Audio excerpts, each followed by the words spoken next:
Hello बच्चों, तो कैसे हो आप लोग। यहाँ पर फाइनली कक्षा 10वीं वालों के गणित का वेरी वेरी इंपॉर्टेंट क्वेश्चन लेके आ चुका हूँ, जो आपकी अभी चल रही त्रैमासिक परीक्षा में 10 अक्टूबर का जो आपका पेपर है बच्चों, उसमें 100% क्वेश्चन आने वाले बच्चों। ठीक है, शुरू करने से पहले बता देता हूँ कि आज का पेपर आपका कैसा गया।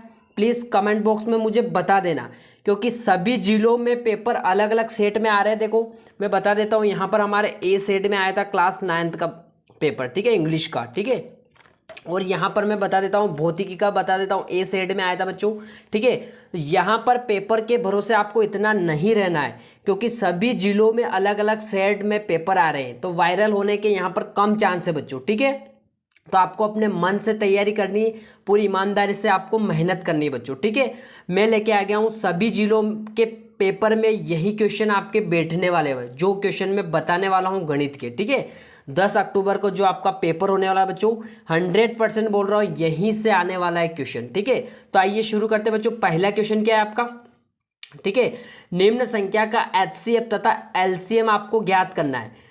फिर दी हुई जो संख्या है आपका, उनका गुणनफल क्या है, बराबर क्या है, किसके बराबर है, एचसीएफ गुणित एलसीएम के बराबर है नहीं, ये आपको बताना है। ठीक है, तो क्वेश्चन क्या है बच्चों, सभी टाइप्स के मैं क्वेश्चन बताने वाला हूँ आपको। पहला क्वेश्चन ये वाला है, देखो 26 और 91 का पहले हमने इसका एलसीएम निकाला बच्चों।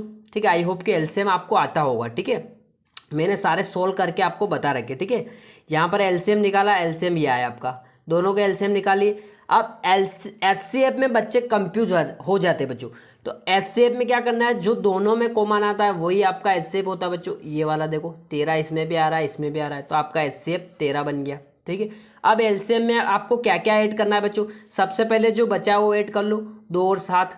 ठीक है, और एचसीएफ आपको ऐड करना है बस।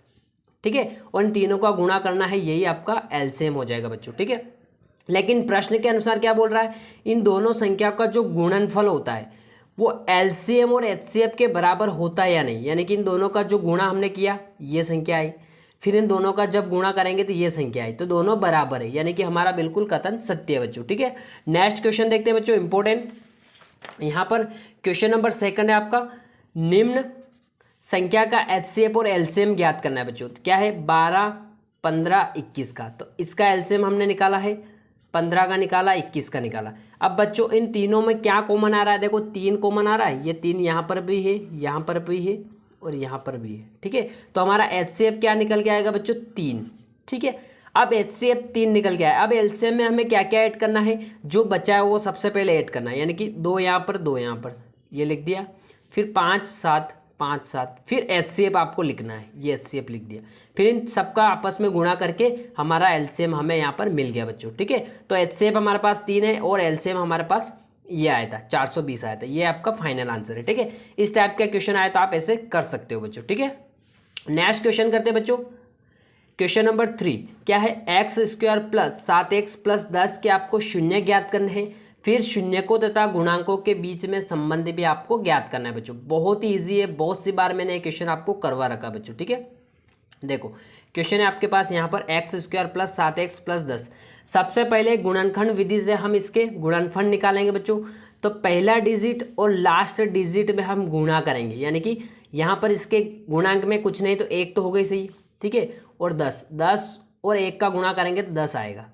अब 10 के 2 ऐसे टुकड़े हमें ढूंढने बच्चों, जिनको गुणा करने पे तो हमें 10 मिलना चाहिए, और जोड़ने पे हमें बीच की संख्या यानी कि प्लस के 7 मिलने चाहिए बच्चों। तो वो संख्या हो जाएगी 5 गुणित 2, यानी कि 10 आ रहे, और 5 प्लस 2 यानी कि 7 हमें मिल गया बच्चों, ये बीच में 7। ठीक है, तो हम 7x की जगह क्या लिखेंगे बच्चों, 5x प्लस 2x लिखेंगे। देखो x² plus 5x plus 2x plus 10 as it is. ठीक है, अब 2 जोड़ा बन गया बच्चों, एक जोड़ा ये, एक जोड़ा ये। अब यहाँ से हम कॉमन निकालेंगे बच्चों, तो यहाँ से इस जोड़े में से x कॉमन लेंगे बच्चों, यहाँ से x कॉमन आ गया, तो यहाँ पर 2x थे बच्चों, तो एक x यहाँ पर बच गया, प्लस यहाँ पर x इधर आ गया, तो यहाँ पर सिर्फ 5 बचा बच्चों। ठीक है, प्लस इस जोड़े में से हम 2 कॉमन निकालेंगे बच्चों, 2 कॉमन यहाँ पर आ गया, तो यहाँ पर बचा x, फिर प्लस और 2 5 10। ठीक है, ये हो गया। फिर जो बचाओ कॉमन संख्या निकाल ली हमने पहले, ये वाली x प्लस 5, और जो बचा हो x प्लस 2 बचा आपके पास बराबर 0। इनके बराबर 0 रखेंगे क्योंकि हमें x का मान निकालना है। देखो x प्लस 5 बराबर 0, x प्लस 2 बराबर 0।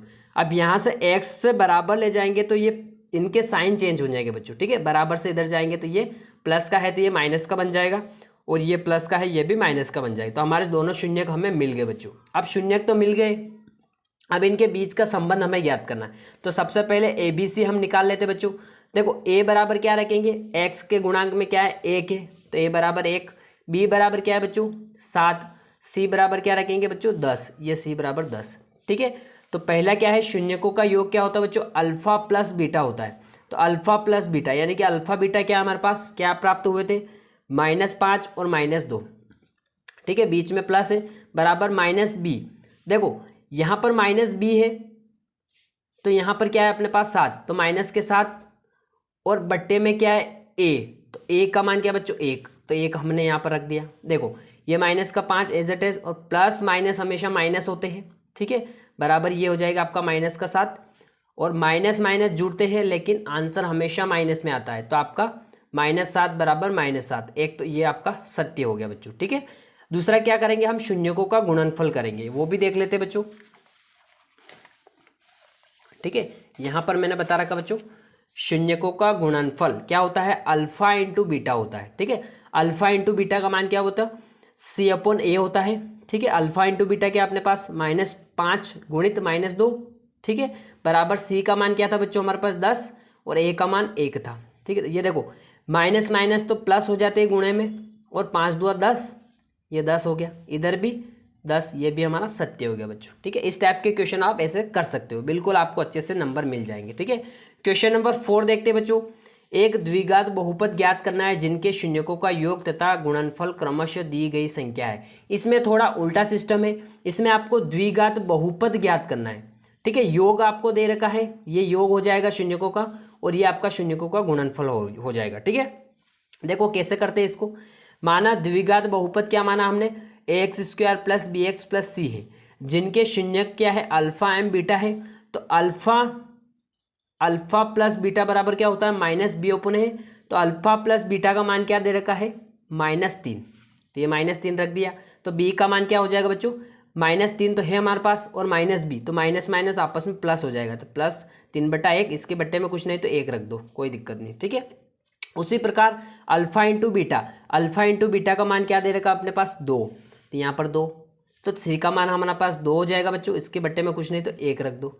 उसी प्रकार हमारा अभिष्ट जो व्यंजन निकल के आएगा बच्चों, देखो x² यानी कि a का मान क्या था हमारे पास, a का मान क्या था 1, तो 1 का 1 ही लिखेंगे या फिर x ही लिखेंगे कोई फर्क नहीं पड़ता। x² प्लस b का मान क्या था बच्चों हमारे पास यहाँ पर 3, तो 3x प्लस, और c का मान हमारे पास 2 था, तो 2, यही हमारा अभिष्ट व्यंजन है बच्चों, ठीक है। इस टाइप से आप क्वेश्चन हल कर सकते हो, ठीक है। नेक्स्ट क्वेश्चन देखते हैं बच्चों। यहाँ पर क्वेश्चन नंबर 5 पे बहुत ही इंपॉर्टेंट है आपके लिए, ठीक है। दो संख्याओं का अंतर कितना है 26 है, और एक संख्या दूसरी संख्या की कितनी 3 गुनी है, उन्हें हमें ज्ञात करना है बच्चों, ठीक है। तो आइए इसको भी देख लेते हैं।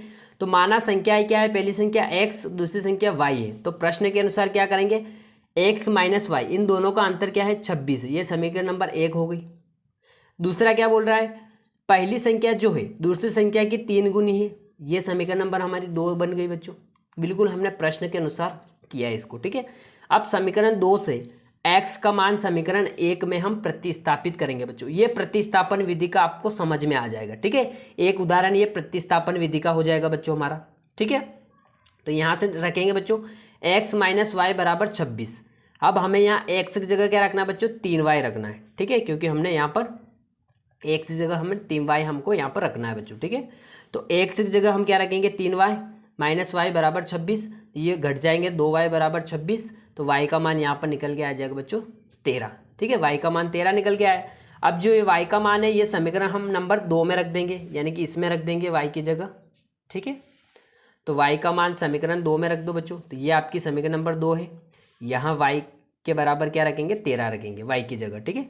तो x एज इट इज बराबर 3 एज इट इज गुणा y की जगह हमने 13 रख दिया, तो x का मान क्या निकल के आया बच्चों 39। अब देखो पहली संख्या क्या है अपनी 39, दूसरी संख्या क्या है बच्चों 13। अब 13 की 3 गुनी 39 हो रही, बिल्कुल हो रही, 13 39, तो हमारा कथन बिल्कुल सत्य है, बिल्कुल सवाल अपना सत्य है बच्चों, ठीक है। नेक्स्ट क्वेश्चन देखते हैं बच्चों। क्वेश्चन नंबर आपका 6 हो जाएगा। यहाँ पर देखो प्रतिस्थापन का हल हो गया। अब ये क्वेश्चन आपका विलोपन विधि से हल करेंगे बच्चों हम। देखो 5 संतरे और 3 सेबों का मूल्य कितना है 35 रुपये, तथा 2 संतरे और 4 सेबों का मूल्य कितना है 28 रुपये। तब एक संतरा और एक सेब का मूल्य हमें यहाँ पर ज्ञात करना है बच्चों। ठीक है, तो माना हम क्या मानेंगे, एक संतरे का मूल्य x रुपये है और एक सेब का मूल्य y रुपये हम मान लेंगे बच्चों। तो प्रश्न के अनुसार हम क्या करेंगे, 5x + 3y = 35, यानी कि 5 संतरे और 3 सेबों का मूल्य 35 रुपये है। उसी प्रकार 2 संतरे और 4 सेब का मूल्य 28 रुपये, ये हमको दे रखा बच्चों, हमने कुछ नहीं किया। इसको समीकरण नंबर 1 और 2 दे देंगे बच्चों। ठीक है, अब देखो हम आपकी मर्जी, या तो आप x के गुणांक को विलोपित करो या फिर y के गुणांक को, आपके ऊपर है, कोई दिक्कत नहीं। ऐसा कुछ इसमें नियम नहीं है कि आप सिर्फ इन्हीं संख्या से गुणा कर सकते हो। आप इसका इसमें भी कर सकते हो, इसका इसमें भी कर सकते हो, कोई दिक्कत नहीं होती। ठीक है, यानी कि इस 4y का गुणा पूरी समीकरण में भी कर सकते हो और 3y का पूरी इस समीकरण में भी कर सकते हो। हमने इसी प्रकार किया। देखो समीकरण 1 में 4 से, यानी कि समीकरण जो 1 है हमारी, इसमें हम इसका गुणा करेंगे, इस 4 का गुणा करेंगे पूरे में। देखो यहाँ से ये दे रखा है 4 से। ठीक है, और समीकरण 2 में 3 से, ये समीकरण 2 है आपकी, इसमें 3 से हम गुणा करेंगे बच्चों। ठीक है, गुणा करने पर घटाने पर। ठीक है, ये विलोपन विधि होती है।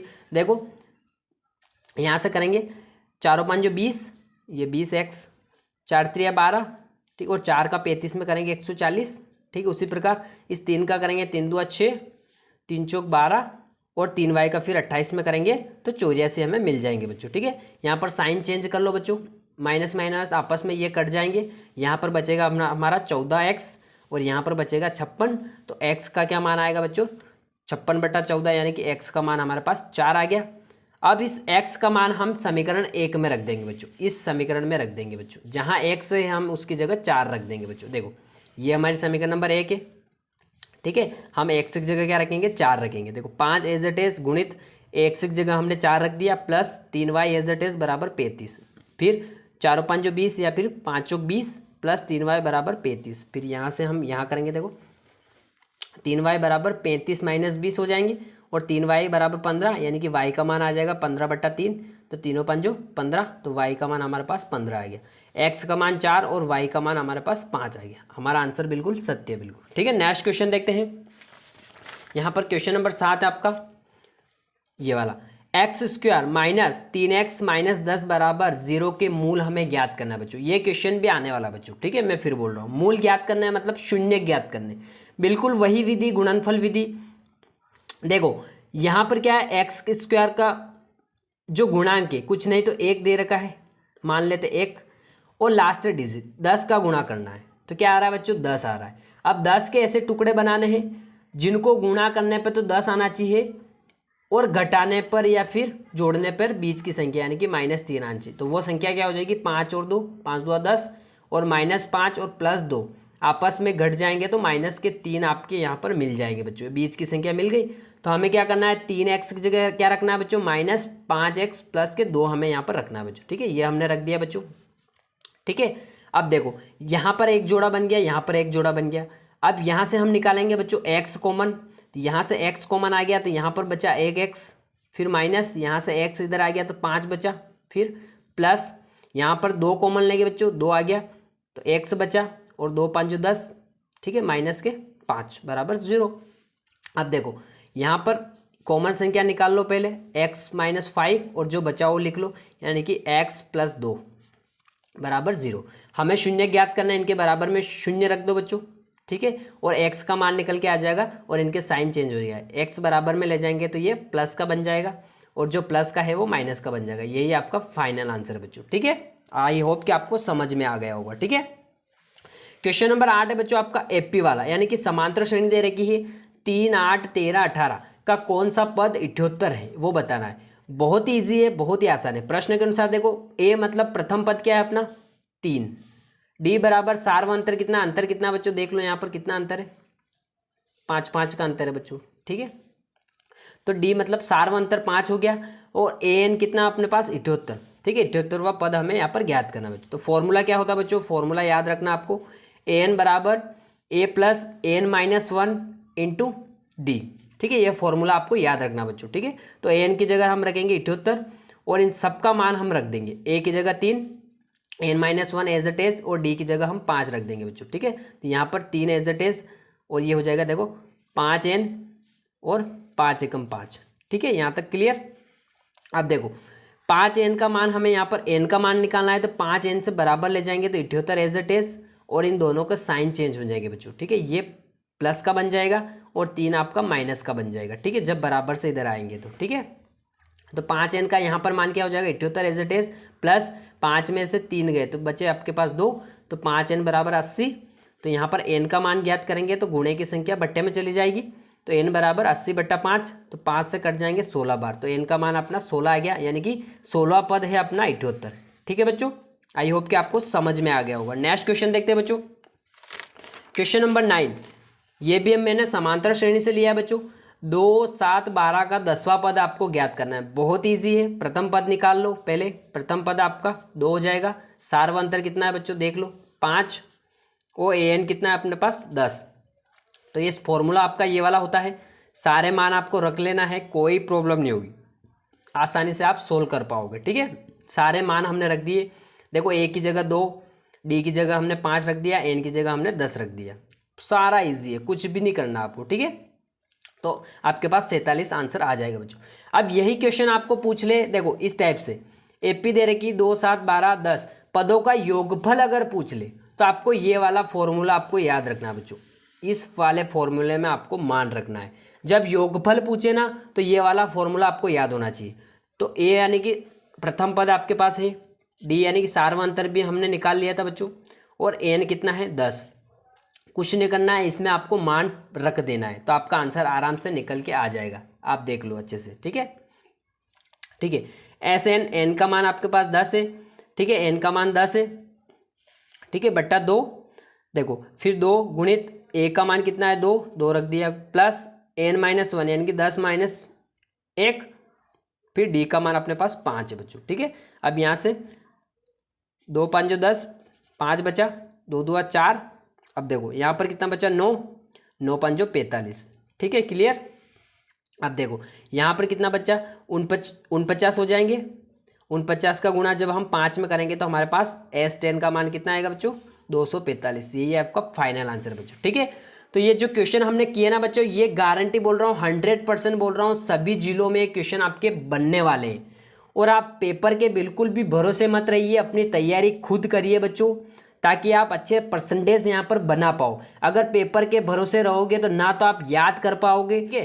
तो अपनी मेहनत खुद करो, तैयारी खुद रखो, कॉन्फिडेंस फुल रखो कि हमें इतने परसेंटेज बनाया, तो उसके लिए मेहनत भी आपको करनी पड़ेगी बच्चों, ठीक है। तो जो भी डाउट हो मुझे कमेंट बॉक्स में ज़रूर बताना, ठीक है बच्चों। तो मिलते हैं नेक्स्ट वीडियो में, अभी के लिए इतना ही। थैंक यू बच्चों।